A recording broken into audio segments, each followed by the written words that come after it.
Donc, la parole est à Monsieur Jean-Hugues Ratenon pour le groupe La France Insoumise. Madame la Présidente, ma question s'adresse à Monsieur le ministre Carenco. Monsieur le ministre, en Outre-mer, interpellé sur l'envolée des prix des billets d'avion, jusqu'à 42%, vous nous avez promis des solutions. Interpellé sur les prix élevés de la téléphonie, d'Internet, vous nous aviez promis des solutions. Interpellé sur les coûts et les taxes des colis postaux, même réponse. Sur les prix des loyers, sur les matériaux de construction et de bricolage pouvant aller jusqu'à 50 à 80% plus cher, vous nous aviez promis des solutions. Pareil sur les prix des médicaments, des mutuelles, des banques, les prix des pièces automobiles jusqu'à 100% plus cher chez nous. Trouvez-vous normal qu'en comparaison d'une grande surface à La Réunion et à Évry-sur-Seine, le lait en poudre troisième âge coûte 40% plus cher à La Réunion, 75% le pack de 16 yaourts aux fruits, les 500 grammes de spaghettis, 40% plus cher chez nous, le paquet de 10 lames rasoirs, 3,29 € ici, le pack de 4 coûte jusqu'à 7,99 € en Outre-mer. Qu'on trouve le paquet de protection hygiénique à 2,14 € ici et à 3,98 € chez nous, soit 86% plus cher. Vous promettez des réponses pour ce jeudi, mais dans une presse nationale, vous donnez déjà des éléments de votre dino du pouvoir d'achat. Le compte n'y est pas, Monsieur le ministre. Votre montagne de solutions accouche d'une souris.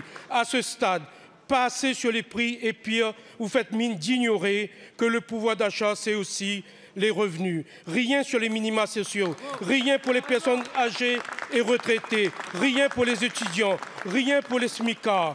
Pensez-vous réellement qu'en Outre-mer, on peut vivre avec ce SMIC, Monsieur le ministre? Mais vous avez encore 48 heures pour revoir votre copie. Allez-vous le faire, Monsieur le ministre? Cessez d'abandonner les Outre-mer. Je vous remercie, Monsieur le député. La parole est à Monsieur Jean-François Carenco, ministre délégué chargé des Outre-mer. Madame la Présidente, Monsieur le député Ratenon, nous étions engagés avec Gérald Darmanin sur ce que nous avons appelé le haut dino du pouvoir d'achat. Vous êtes impatient, j'en suis heureux, et moi aussi. La priorité première était de parvenir à des accords de modération des coûts des produits de grande consommation. Des chartes territorialisées ont été signées dans toutes les collectivités concernées.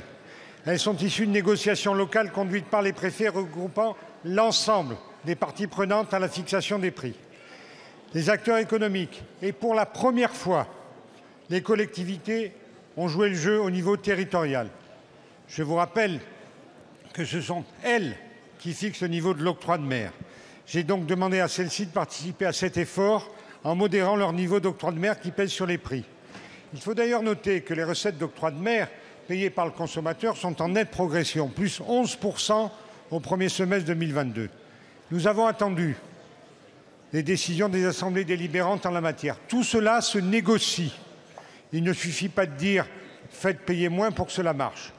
Peut-être ça a avancé moins vite que prévu, mais dès le 8 décembre, avec Gérald Darmanin, nous présenterons les résultats de ce travail sur ce qu'on appelle le bouclier qualité-prix.